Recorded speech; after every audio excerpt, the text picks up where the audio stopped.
so Benyamin Brown talks about the sefer on Hilchos Lashon Hara, and he makes a few interesting observations. The first thing is that the Chofetz Chaim made a halacha sefer out of it. He took it out of, I really don't see this as such a big chidush. He took it out of the tchum of Musar, like it was, people looked at it like Musar, and the Chofetz Chaim made halacha out of it. Of course, if it's in the Rambam, it's halacha, so what are you saying? But so he says the Rambam put it into Hilchos Deis. It's not so much, it's a mistake. Hilchos Deis is also halacha. Okay, I understand where he's coming from.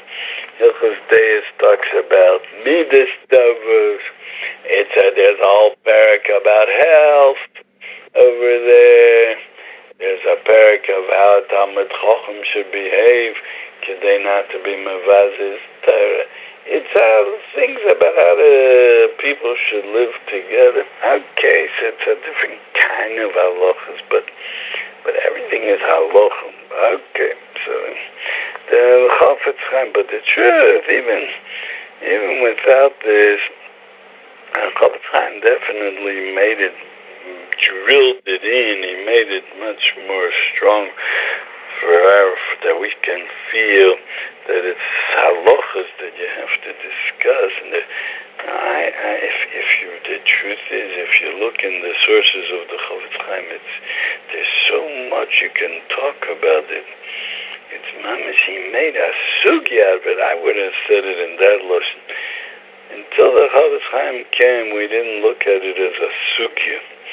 And now we see it's a big sugya. It's a mamish like every other sugya. In fact, it's a sugya that has in it many sugyas. That's one thing he points out in this article. Now, he says another thing like this. He says that the Chofetz Chaim, when he doesn't talk, in his sefer on Hilchos Lashon Hara, he doesn't talk about the modern shilas of Lashon Hara. What are the modern shilas? Now, what's the big chiddush you're telling us here? He doesn't talk. Who does talk about? And what? The Beis Yosef in his Shulchan Aruch also didn't talk about the modern shilas. Is electricity fire or not? Of course, he didn't have electricity in his time. But no sefer talks about the modern shilas. Okay, but look what he says. He doesn't talk about the modern shilas, which is, what about chofesh ha'itonut? That means in English, I think it would be called freedom of the press, maybe you call it. The democracy has such a thing that you could put out your own newspaper and you could say whatever you want. What about chofesh hamechkar, to do research and to look into things? And what about Lashon Hara over there? You have to look, to research certain things. You have to find the negative side of people. Sometimes a historian is researching certain things. What about criticizing a creation, a book, let's say? What about that? I think it's good. Now, I'm asking now, he says because of that, you can call the psak of the Chofetz Chaim psika kim'onait. What does that mean? I don't like this. Kim'onai is a modern Hebrew word, which means a small buyer. I don't know how you say it in English. There's such a thing as a sitonai. There's a store that he buys big amounts, and he sells it to all the stores. That's called in Ivrit a sitonai. There must be a word for it in English, but I don't know it. And a sitonai sells to all the little stores. I think it's called wholesaler. Okay, wholesaler. Okay, very good. There's a wholesaler, and then there's a store, a little store. Now, the Havetz Chaim was only talking psikaki monai, the basketing for the little person, for the little store, but not for the wholesaler. The Jewish nation in our time has big shilas, tremendous problems when it comes to Lashon Hara. We have a problem. How are you going to keep Hilchos Lashon Hara and in the same time keep freedom of the press? How are these two things going to go together? And look at another thing he says here. How are you going to run from politics? He says here on page 115, so Benyamin Brown asks us, Shaila, you Chofetz Chaim are paskening for the little people, but what about the wholesaler that has problems to run a political party? How's he going to run a political party without Lashon Hara? How are you going to... And then he says, what about Chayei Tarbut Yehudim, which Jewish culture?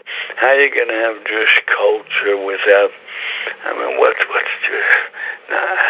The Chofetz Chaim, when the Chofetz Chaim, in the end of his sefer, he wrote Tziyurim. That means cases. He wrote, let's get down to the concrete.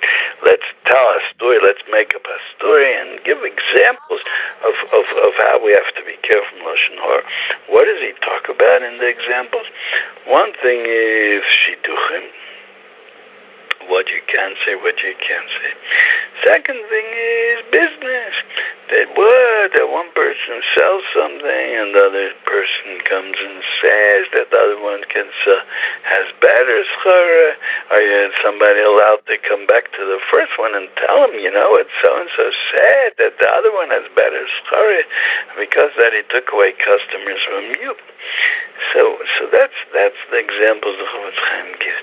But what about, asks Benyamin Brown, but what about running a political party with thousands of people? How are you going to do that? And how are you going to make a newspaper? That the Chofetz Chaim didn't talk about. Yeah, now, but he uses this word psikakim onait to talk about the psukim in the small stores, in the everyday life, but not about big general Klal Yisrael things. No, I would say like this. To me, it sounds like a zilzal in the Chofetz Chaim, and it sounds like a non-understanding of Yiddishkeit. It is a certain basic lack of understanding. Because, Pashit, you Benyamin Brown, when you say this, so what you're saying is, in the outside world, which is unfortunately goyish, so in that goyish world, they created such a concept that's called freedom of the press. Also, they created a concept that's called a political party. How are these things run? A big part of these two things is Lashon Hara. It's necessary to talk Lashon Hara in order to get ahead in politics. Now, how says somebody's running for president? He has to talk about why he's better than the other one, and he has to say that the other one is. That's how it goes in our world. I don't know if it has to be that way. Maybe he could just talk about what he's good at and doesn't have to put down the other person. But that's how it is. So then you can start measuring it. What would be, I wonder if there's any way of making an experiment. What would be if somebody wouldn't talk bad on the other one? He would just say what's good about his party, how much he would get ahead, and what'll be, as opposed to the other one that does talk bad. Yeah, it would be interesting to know. But who says there is such a thing? If I can't, why don't we look at it different? That since there's Hilchos Lashon Hara tells us, you think first of all, why look at it with such a small look at it? Why don't you say like this? In fact, I was thinking about this a while ago. Why don't you talk about that? Lashon Hara tells us how to shape a Torah society. That's what it is. It's not just one issue of talking. It's a certain way how you shape a society. It's Hilchos Lashon Hara is. I mean, just imagine. It's hard for us. I mean, these Goyish concepts crept in to the life of every one of us, and we also ask the question: how are you going to have a party if you're going to be careful from talking Lashon Hara? How are you going to have a newspaper with Hilchos Lashon Hara? Although if you think about it, who says that? I don't know. Maybe it's not that hard the way you make it sound, but at least be mityaches to it. Let the Chofetz Chaim talk about it. So what bothers me is two things. One thing that bothers me is that he's asking as if these concepts... Rabbi Kaplan. What? A lot of these questions, I believe that the Chazon Ish was masig on the Chofetz Chaim that Brown brings. Yeah. You're going to talk about this? Yeah. Good. That's one thing, but I'm talking a more general thing. Continue. I can't get into that now, man. So what I'm saying is like this. What are you asking that the Chofetz Chaim wasn't mityaches? The Chofetz Chaim is telling us how to build a Torah society. And each one of these problems, if it's a problem of Lashon Hara, so we'll erase that concept. We might have to erase the concept of freedom of the press. So what? So what if we erase it? I mean, what I see in Benyamin Brown's in what he's saying here is as if there's certain things that came from, certain concepts that came from the Goyish world, that it's a given by him. It's definitely, there is such a thing.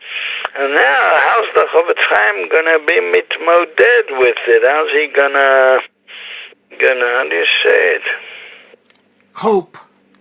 How's he gonna cope? How's the Chofetz Chaim gonna cope with this problem of freedom of the press? But why can't you, Benyamin Brown, understand? Maybe the Chofetz Chaim is telling us that there is no such thing. Why? Maybe the Chofetz Chaim is teaching us how to build walls around ourselves and cut ourselves off from the outside world in certain ways. What's wrong with that? It's a pasuk. B'chshabchi Yerushalayim es Hashem, Halilu Keichtzion, Ki Chizak Brichei She'oroich, Berach B'naich B'kirbech. Praise Hashem that He strengthened the gates that block you in. And that makes Berach B'naich B'kirbech. Your children are blessed inside of you because they're cut off from that outside world. They don't let Goyish ideas come into them. And that's what Chofetz Chaim is doing. Now, I was talking to my son Yosef today about it, or yesterday. So he told me, yeah, but now that you have these things, so you can't ignore it. If somebody's gonna somebody's gonna be a leader in the Haredi from world. So how's he gonna cope with Lashon Hara? I mean, he's gonna have to worry about what the press is gonna. Since there's a press, so he has to worry about what they're gonna say. He can't do certain things because they're going to talk Lashon Hara on him. So he has to control himself. So it comes out that the press does help in a certain way. And then, on the other hand, if he thinks he's right, then he shouldn't be afraid of the press. Rabbi Kaplan, we're taking a break now. Thank